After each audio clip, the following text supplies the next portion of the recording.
Hello, Teresa here from South East London. I hope you're all keeping well and up to date with all your Christmas preparations. It really is never ending, isn't it?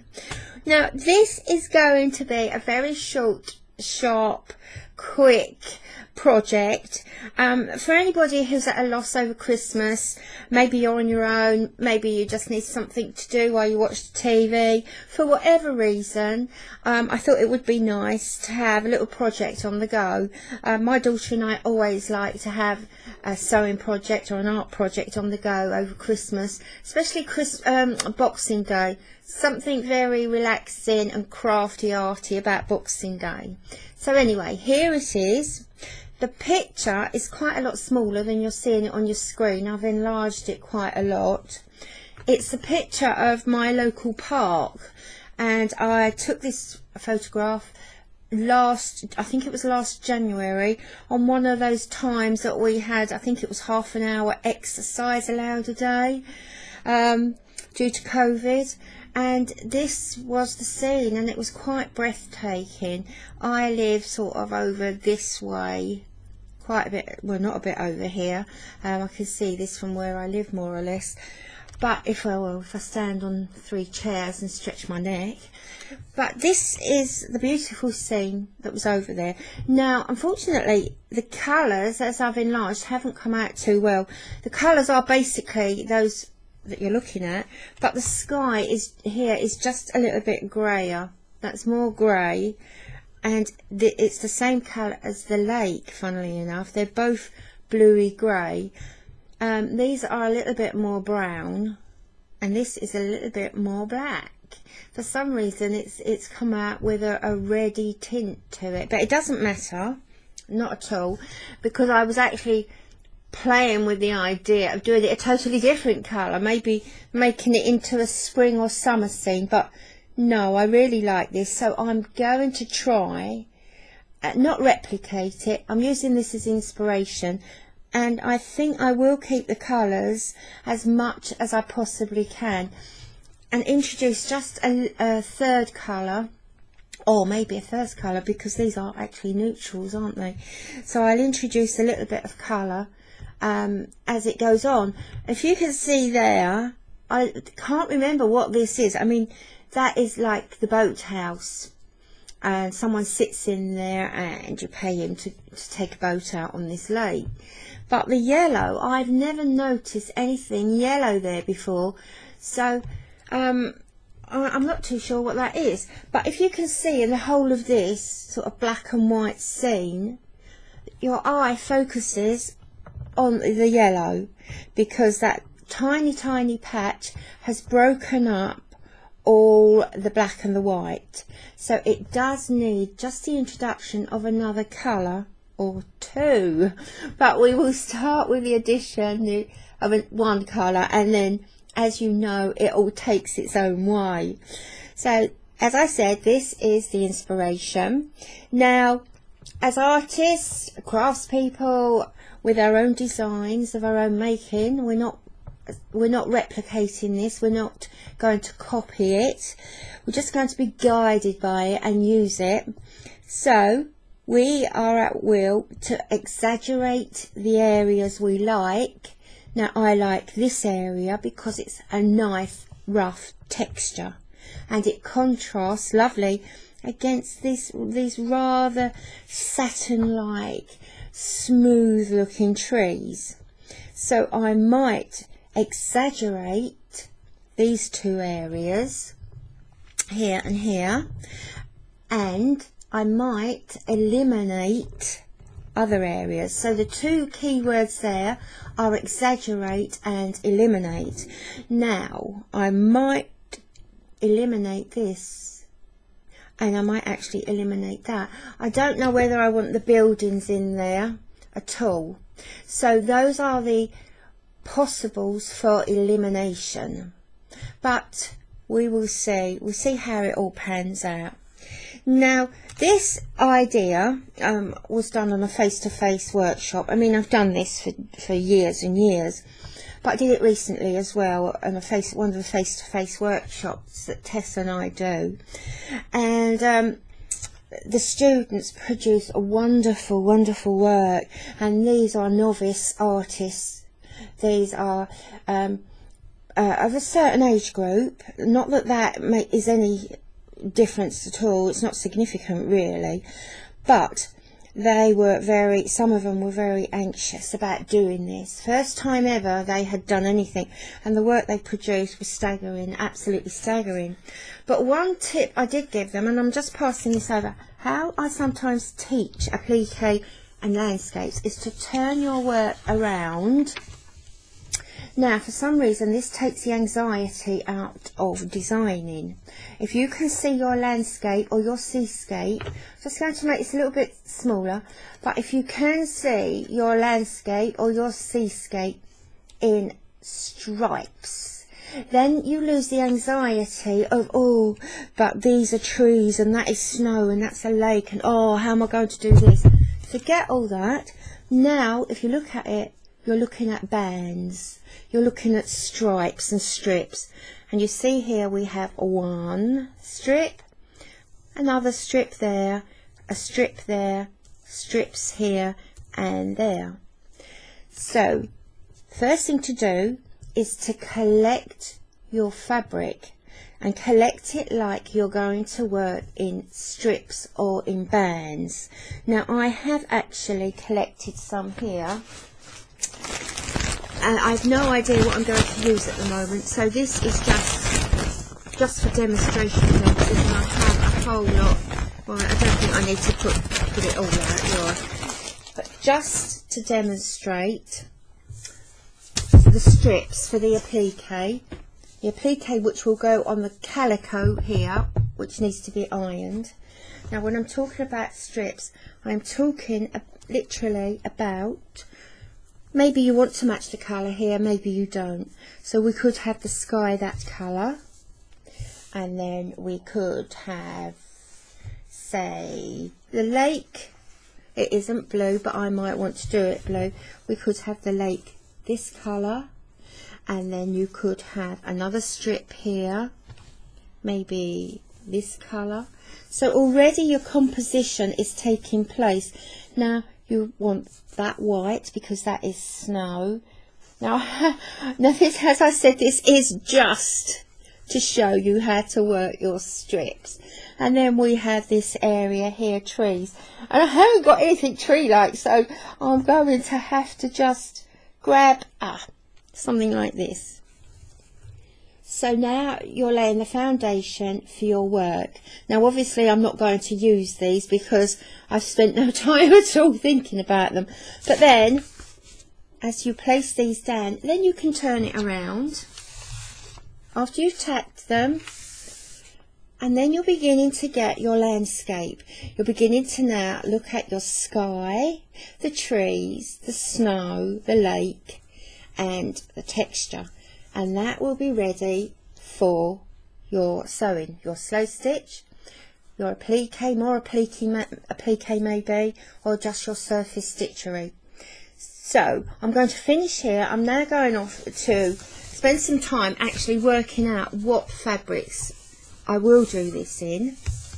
I'm just going to dump those on the floor for a minute. Right, so I'm going to spend some time now turning this into strips of fabric. Okay, now I'm going to make this a lot smaller so you can actually see how big it is. Look, it's not very big at all. It's not even A4. And if I were to use it like that, you wouldn't see what I'm talking about, would you? Especially if I took these away, it's quite tiny. So this is the calico. I don't think, I mean, it's quite a big piece of calico.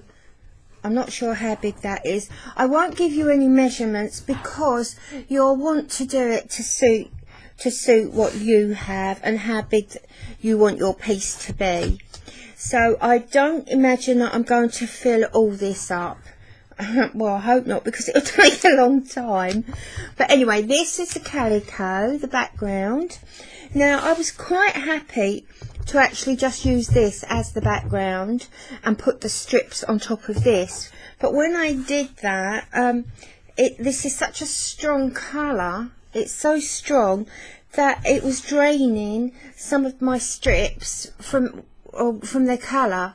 So I thought, no, what I'll do is I will now place just a little scrap that I had, and this is all I have of this, on top. Now if I hold that up, this is slightly satinised and it has a little pattern on there. Can you see the little circles there? Has little patterns there, and to me it actually looks like snowdrops. So I was quite pleased with that. So I'm just going to put that on top of the calico. Let's just smooth that out, and then I'm going to place my strips. This is what they are, and I'm putting them in strips. Right, this is the sky, but at the moment it's just bog standard strip number 1, and that is the back. That's satinised, and it is grey here, and that is the front. So that is the front, but I prefer the back. So that's a nice back there. I don't know, no, that's going to be covered up anyway. The next part, so we had the sky, strip 1, and then this will be the trees. I think I might have it that way. So strip number 2. Oh, this is the front as well. That's the front, but I think it might be too bold and bright. So once again, I'm going to use the back of that. So there you go, strip 2. The next row was the snow. Now this is rather lovely. This is gorgeous. I have no idea what it is. It's crinkly and it's got little sequins all over it. That is the front and that is the back, but I'm going to use the front for this, for the sequins of the sparkly bit, and I'm going to put that there. Now I don't really want any rows the same width. We want to maintain our contrast. We have a nice wide band there against a narrow one. I think we'll have another narrow, I'll pull that down, we'll have that one there, which is just a little bit narrower than this. And then we had the grey lake. So right, that is the wrong side here, and that is the right side. I think I might have the right side here. Gonna have that crinkly edge as well, so that will go there. And last but not least, we had all the reeds covered with snow, lots of texture. Now that is the wrong side, and that is the right. Now see the right side, because it's a snowy scene, there aren't any bright colours at the moment. And I'm going to put that there. Oh, there's a raggy bit there. I'm just going to trim that. You see that little raggy bit, torn bit? I just trimmed that off and made it worse. So, and that will go there. So that is the basis for our applique. Now I'm going to turn that round and pull it down, and there we have it. So if I can bring this over, so now we have the bands, the sky here, then the trees and the snow, the lake and the textured bit. So the next thing I'm going to do is to pin this all the way round, hold it in place, just pin it down, hold it in place, and then I will either machine sew around the edge or tack it. Now I think tacking will be better, because we can tack all the way around the edge, although I do think at first we need to tack across here. I nearly forgot. So we need to tack these strips in place and then tack around the edge, although you might want to do it that way. it doesn't matter which way you do it, as long as at the end they're all lying nice and flat. So I'm going to carry on with that, and after I've done that I will tack this all in place, and I might possibly machine sew these in place, because this is going to be quick for you to watch. I'm going to use the sewing machine as well. So I will carry on with this, and the next time you see it, the background should be ready then for some stitchery. Okay, so I'll carry on with this.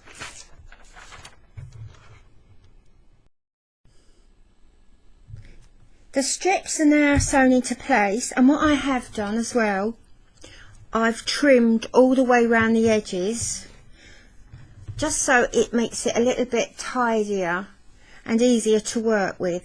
So these are now all secure on the background, and I did machine sew them, but you can slow stitch them, which is running stitch. Running stitch makes more sense to say to me.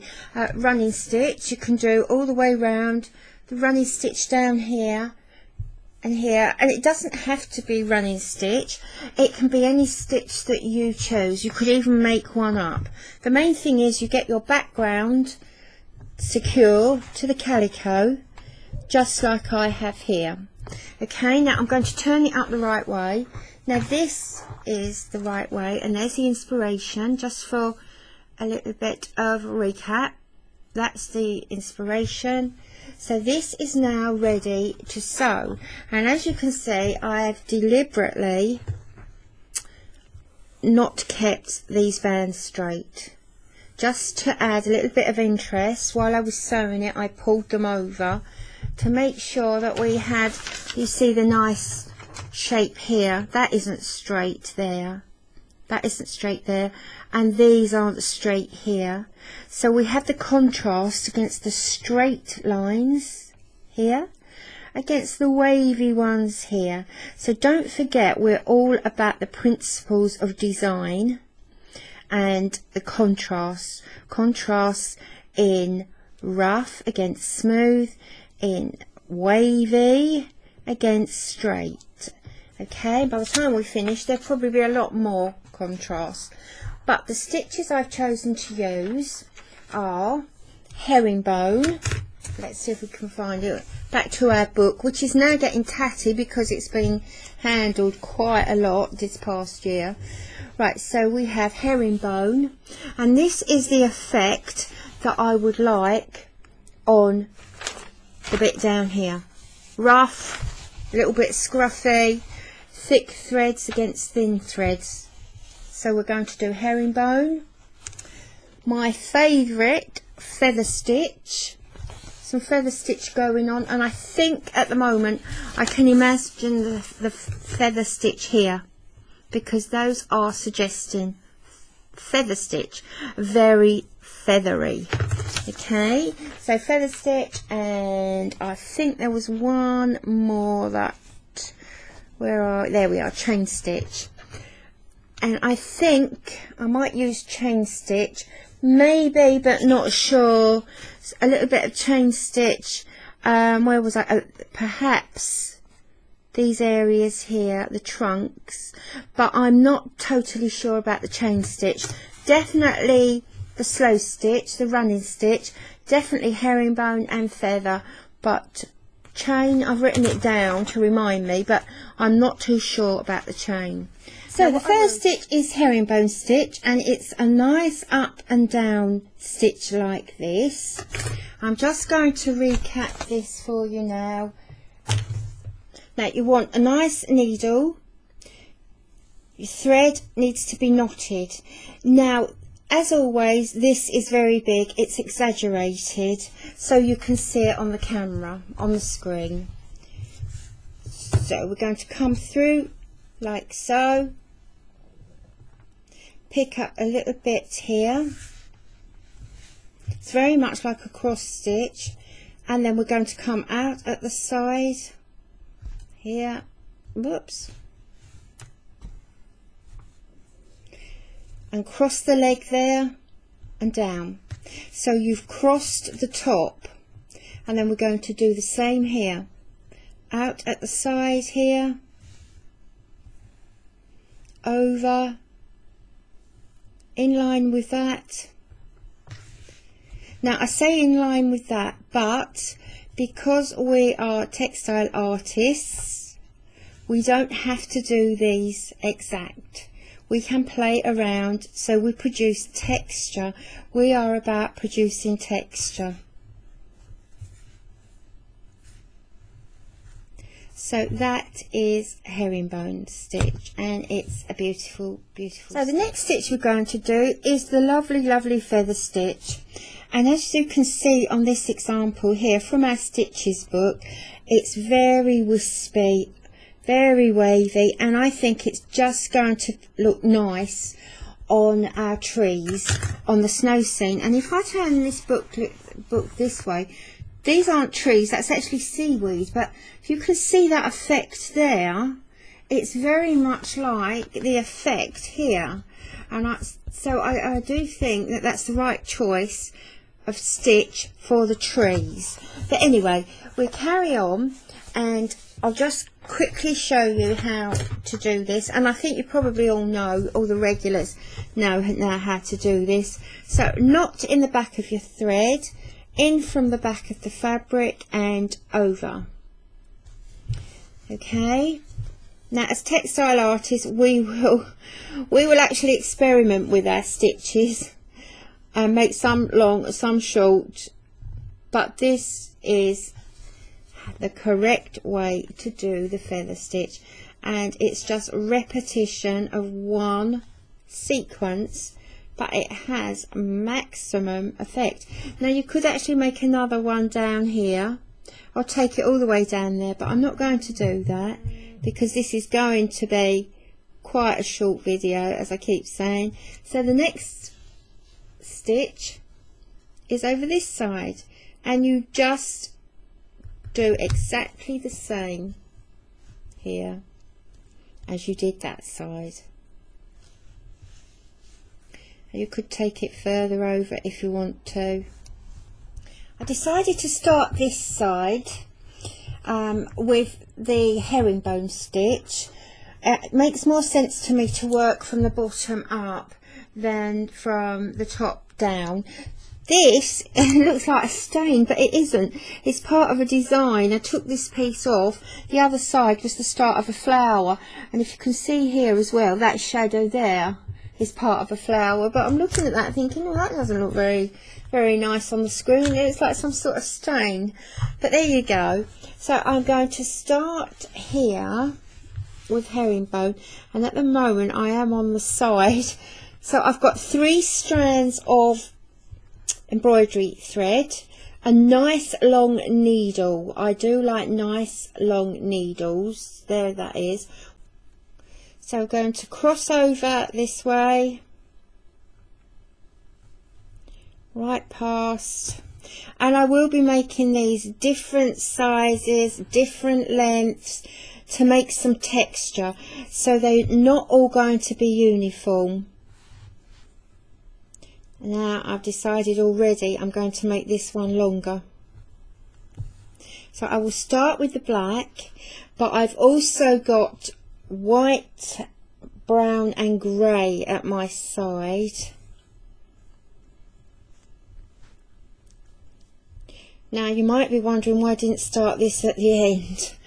I haven't started that at the end because I'm going to start the white there, or another colour, and bring that over.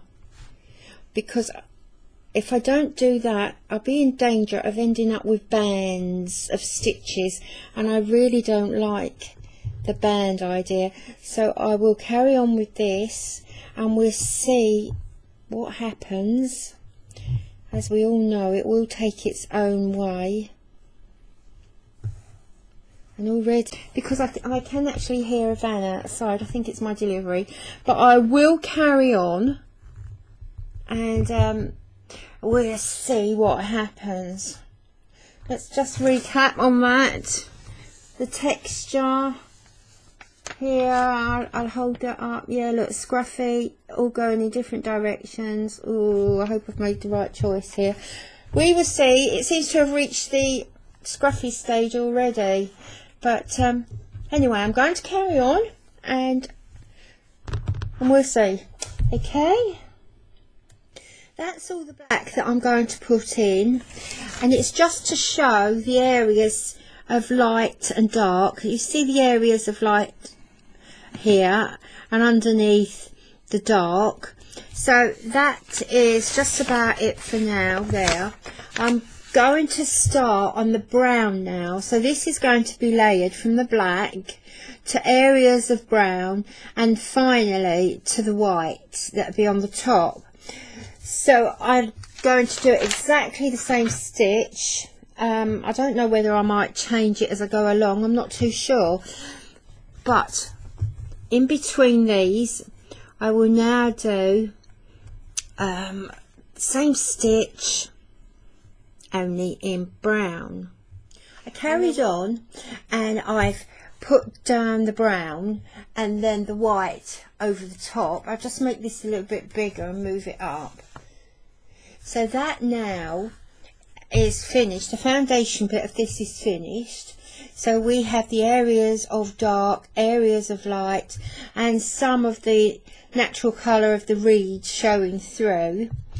Now I'm going to do, as usual, I love doing this, I'm going to put just a little bit of this netting over it.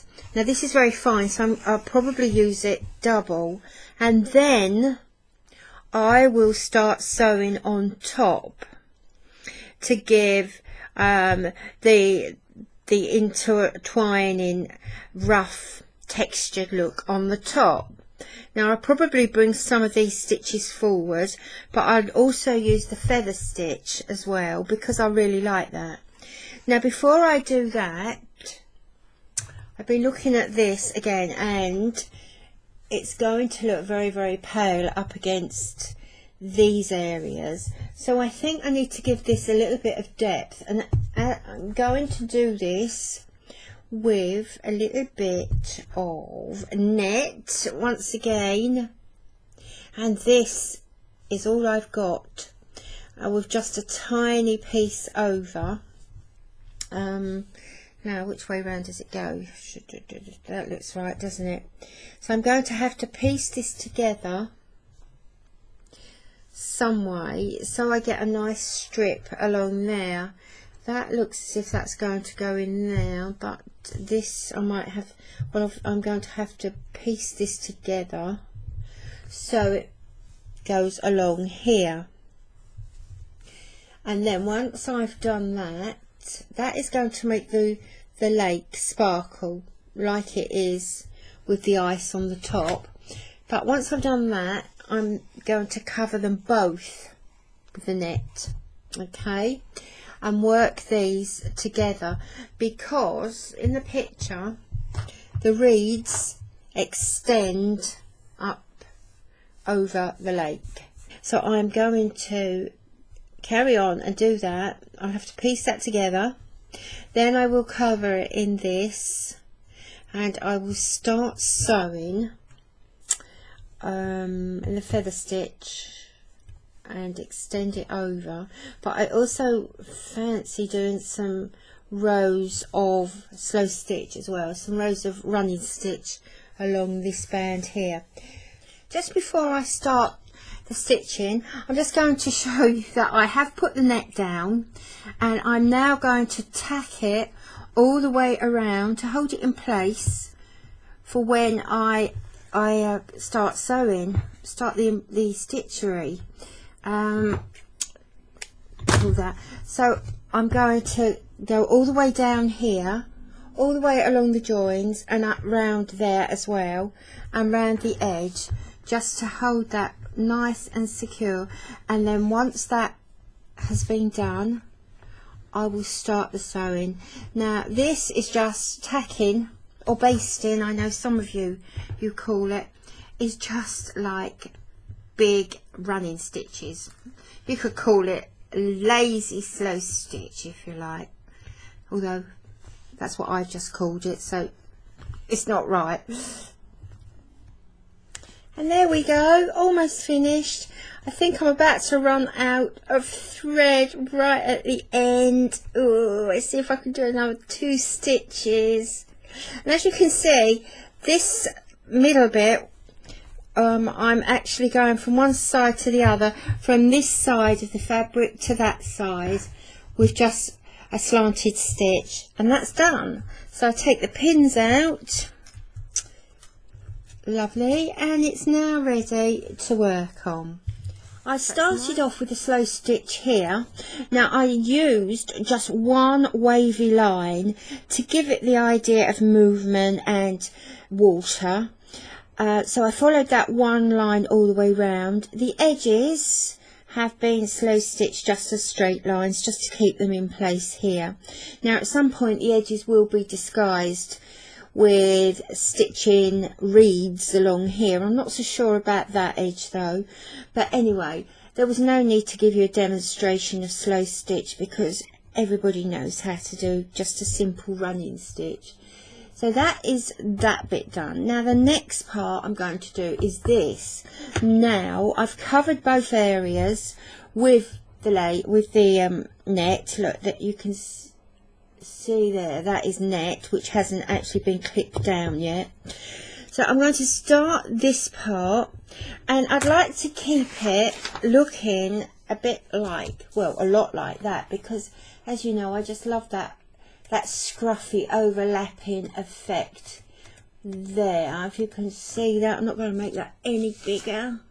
If you can see all that texture going on there, and the way the reeds are going in all directions. Some are standing up, some are fallen over. It's just really lovely. So I'd like to do that effect, but I'm going to do that in chain stitch, I've decided. I'm just going to make this a bit smaller. So I think I'm going to start in the centre, just to ground me a little bit. Nice knot in the back. And then I will start, I'm going to start here, and the chain stitch, I will do a demonstration on our large demonstration hoop, but I'm going to take this just down here because all the stems of the stalks of the reeds, they all seem to be covered in snow. The snow has clung to them. So now this is all I'm going to do. I'm going to keep repeating this, but in different directions all the way along. And I will also vary the amount of strands I use. So I have the contrast, the thick against thin, which will make the texture that I'm looking for. Okay, so there's the start of the first one. Well, that is really impressive, isn't it? Don't blink, you'll miss it. I'm going to make that just a bit bigger. Oh, look how impressive that is. Not. So I might add a few brown ones, but this is the gist of it. So I will be taking this down one way and then another and crisscrossing them, and that's the plan at the moment. But I'm just going to recap on chain stitch on the larger hoop, and it can be either done that way, it can be single like this, one at a time, and it can form the basis of Lazy Daisy. So it really is a lovely stitch to do, and it is very easy too. So all we do, right, come in from the back like so, and once again everything is exaggerated so you can see it on the screen. In from the back, pull your thread down, take the needle back at the side. Some people take it back through the same hole. You can do that. I just like to keep a strand so it doesn't pull through. Hold that down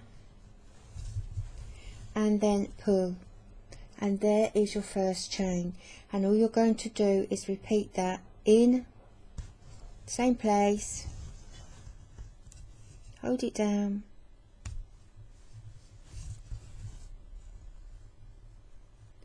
next chain, and because this is wool, it is closing up the chain a little bit. There we go.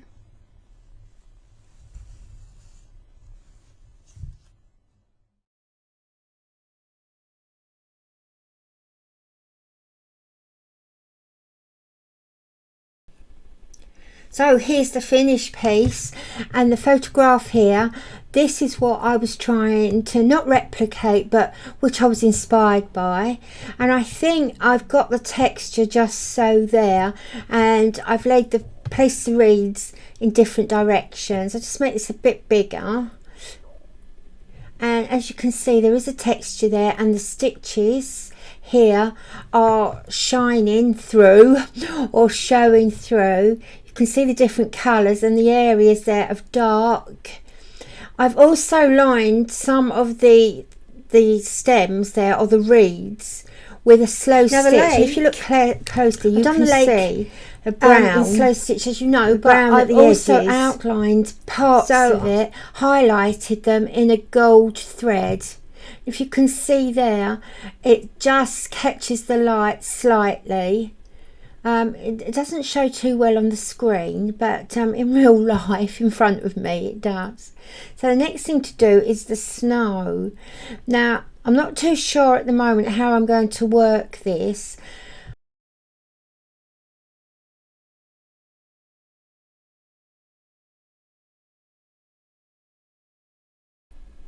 The skies worked in slow stitch, and I took one line around here. It was actually around the shape that was there from the flowers on the background, and I just followed that one line into related lines. Now the trees will come there, and I think the trees will echo that line. If you can see here how nice and curly it is, and that's a really nice curved line which will fit in nicely. I'm going to use the net as usual, and I have already cut out the line for the trees to give me a little bit of shape to play with there. So I'm quite pleased with that, and it will go there. And it's to give the idea of dark areas in the background. So I need to just place that where I want. And if you can see the brown there, it does change the colour of the brown. But I do like that effect with the light. As you know, I like using net. Now that looks very nice, and it creates a lovely shape there between the top of the trees and the sky there with the slow stitching. There's some nice areas there. Some lovely shapes to use. And I'm going to do that in fly stitch. So the first thing to do is find out where I'm going to place it, and then I shall pin that in place and do some slow stitch over it, or I'm not quite sure what stitch yet, but I'm going to pin it, and all I know at this stage, I probably do a chain trunks and fly stitch tree tree branches, because it makes a nice shape between the branches. And here we have it all tacked down now and ready for sewing. So if you can see the tack in there, it's just big, just to hold it in place, no nonsense tacking.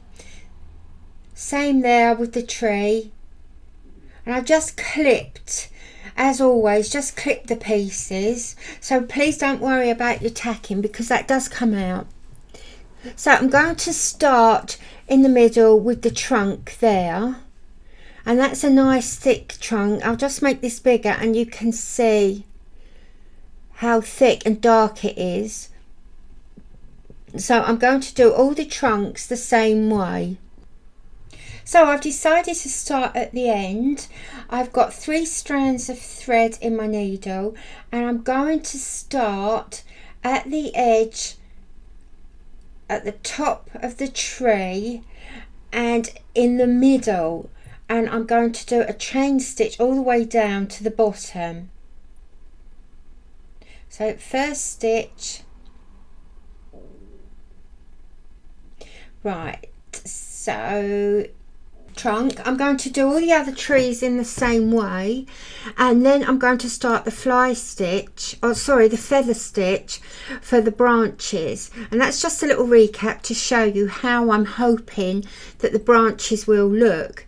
So I'm going to start the feather stitch now. I'm going to do each tree individually, and not put all the trunks in. I thought I would do it that way, but I'd like to see step by step how the tree is going to take shape. So this is the first feather stitch. It's going to be a bit difficult actually to see the brown on the fabric, but I can do it. It does notice on the screen. So the trees have now been done, and I have to admit I did some of this in a hotel room. That's why I got a little bit carried away, but the trees are finished. I did do the chain stitch trunks and feather stitch branches. Now it's all still looking a little bit plain, so I think I'm just going to highlight just some of the branches, not all of them, with some small beads and even some small sequins, just to give it a little bit of a glistening snowy type feel. Now I've had this hanging on the wall for a couple of hours, and I do like it, you know, I'm quite pleased with it, but it isn't looking very much like this. There's a similarity there obviously with the lake and everything, but it's this band of snow here that on this piece it just seems to be sticking out into the middle of nowhere. So I think I'm going to spend some time thinking about this and how to use it. I'm really not sure whether to bring the reeds from here up here, so I've encased the lake in reeds. There are reeds there, in the summer there are reeds, but there aren't any reeds at the moment in my photograph. But then it doesn't have to be an exact copy of my photograph. Here I've got some lace, and I'm going to attach some lace just along here to soften this, to soften that there. Here I'm not quite sure whether to do some hand stitching along here, bring the reeds up. So at the moment this area is a little bit of an unknown, not too sure what to do. I think the next thing I will do though is concentrate on the branches here and start putting down some embellishing. Even that I'm not too sure of. So it's going to be interesting to see how I do progress from here. So that is it in its entirety. I'm going to make this a little bit bigger just so you can get a good idea of the trees. Right, so there's the trees, and as you can see there's nothing spectacular or sinister, or it's chain stitch and feather stitch. I did try one in running stitch, in slow stitch, and I think it's this one here, and it didn't look very nice at all. I did 2 rows of slow stitch there. I didn't like it at all, it was too flat, so I went over that with chain stitch. So that is why it might look a bit bumpy in places. It's actually over chain stitch. So there we are. I'm now going to carry on and see what we come up with. I really wanted to get this posted before Christmas, but already it's the 21st and I'm going away today, and then I'll be off on Friday as well. So I might work out that this is now becomes a New Year project, but we'll see anyway. We'll see. I'll carry on and see what happens. I've put the lace down here.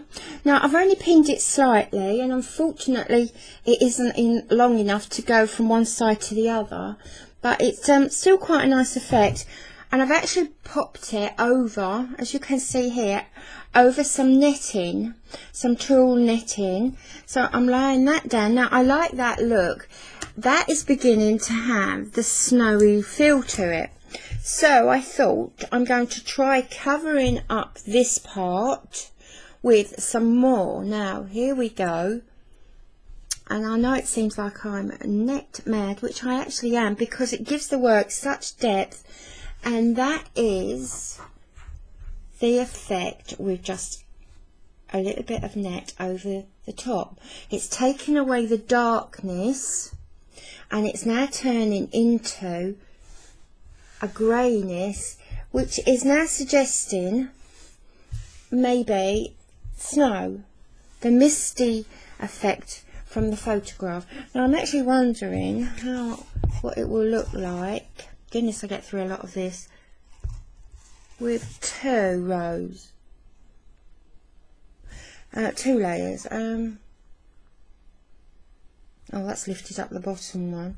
Let's have a look. Well, I'm not sure about that. I think I'll stick to 1, and I will do the beading and the sequins on top of this. So I'm going to carry on with that, and as soon as I've made the headway, I'll get back to you. So here we have it. I put some silver crosses along here, just individual cross stitches of varying sizes, and the reason that I've done that really is because that is where the join is of 2 lots of this net. So I needed a stitch just to keep them down in place, and I thought, well, I might as well make a feature of it. So that's what I've done. I've also run slow stitch up here in silver. I'm just going to make this a little bit bigger so you get a better idea. Right, up we go. I think that is probably big enough. Right, so a slow stitch up here along all the trunks. I haven't put the beads on yet. That will be the next task. Put the lace down here, and I've done some slow stitch across it. Now I'm just going to make it smaller. This is going to give you a headache, isn't it? Oh, I do apologise. Close your eyes. Close them. Right, you can open them now. So as far as it is at the moment, I'm quite pleased the way that the net over the top was giving it a bit of a snowy, wintry feel. Once I put the beads on, I hope that that might resemble snow. So will be the beads next. Now I'm a bit concerned about this area here. I'm not actually liking this area one bit at all, but I won't take it off. I will leave it, but it doesn't actually say anything at the moment, so I think I might have to disguise parts of it. Now I found this, which I bought in a charity shop during the year sometime. It's very, very pretty, and I don't know if you can see that it is sparkly. Silver thread. I thought I might be able to use this some way along here to soften this line here, but also to break up all what's going on here. Now I'm really not sure at this point what to do. I need to do the beads, and while I'm putting the beads on the trees, I need to have a good think about it. Don't really want to cover all that up because it is really pretty fabric, but it needs something, and I can't for the life of me at the moment think of what it needs. I'm not even sure if I might bring some of these up here, the reeds.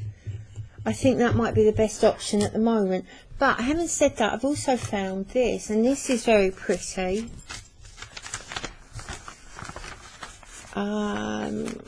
Look how gorgeous that is. And once again, this is all I have, but it is really lovely. It's gold and clumps of sequins to give a flowery effect, but it also gives a snow effect as well.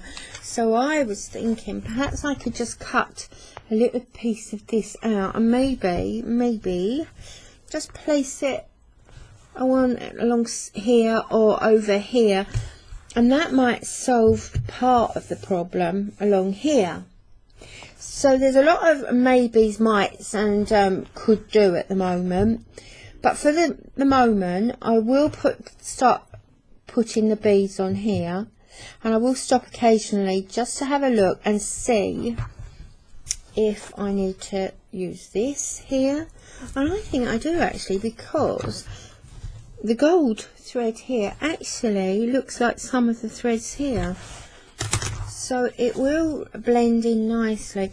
And I'm only talking about a little piece, I think. I've just seen that really nice big piece there, which, oh, I don't know, but I will definitely think about that.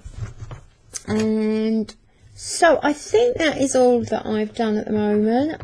I haven't done any more. So the next task, as I've said before, and I keep saying, and I don't do anything about it, is to put the beads on. So there we go, that's the next task, and I'm about to start that now. So the trees are done. I used sequins instead of beads, and I think they work well. I just dotted them about. I didn't want too many, but I just wanted the glistening effect of snow. Now, down here, I think I'm going to add a strip of this along there, and then I did cut that rather nice lace up, and I think at the moment I'm just going to place it not all the way across, but I think just a little way across, and that was back to front, and down here maybe, just to give the idea of bushes with snow over this side. So I think that will be my next step. Maybe something like this to break up the line there, but at the same time you can see the silver thread peeping through there. I'll slow stitch this down in place. Don't want to hide too much of the trees, because the trees do look very nice. I like that effect. I have some snow showing, but I think that will be the next step now. Putting these down, slow stitch them in place, and then I'll stand back again and have a look to see what needs doing, if anything. I might actually call it finished then, but we'll see how this goes. So it's finished. I've completely finished it now. I've put the sequins down here, and I've slow stitched it. So if you can manage to see this. Now, as you can see, I haven't made it up into anything. I really wanted to get this out quickly before Christmas, just in case anyone wanted a little project to do over the Christmas period. I thought this would be ideal. So all you need is your photograph or a picture and your rag bag, and that's it. Nothing else at all. This I might possibly make into something during the course of next year, or I might actually frame it or just stick it away in a portfolio with so many pieces of work. But anyway, excuse me, I'll just very, very slowly run it up the screen so you get an idea of what it looks like. There we go, and that is finished. All done and dusted. I don't think I did anything else apart from put the sequin pieces on. Now, so that is what I got from my inspiration of this. Okay, it isn't an exact copy, obviously, but the inspiration is there. I particularly like this. It's raised. If you can hear the texture, it's raised and it is heavily textured. It's showing the areas of light and dark. The lake with the slow stitch and the gold thread, and then we have the snow and the trees. I like the trees as well. I think the trees have come out very well. So that is it. Well, I hope you enjoyed that, and I do hope you'll have a go. Oh, before I go, we started off a little bit of design work, saying about if you're overwhelmed by pictures and you don't know where to start, then see it in bands. Now if you look at that, you can see the bands there. Can you see distinct bands along here? So it's quite easy. Plays tricks with your mind, but that's good. That's good. It's challenging. But there are your bands. So please don't ever freak out or worry when you're given a picture or a photograph to work from. It's all doable. You just simplify. Anyway, on that note, if anyone is watching this over Christmas, I hope you're having a really, really peaceful time. And a relaxing time as well. So I'll get back to you as soon as possible, as close as possible to the new year. So have a wonderful, wonderful time. Take care, and I'll speak to you on Facebook.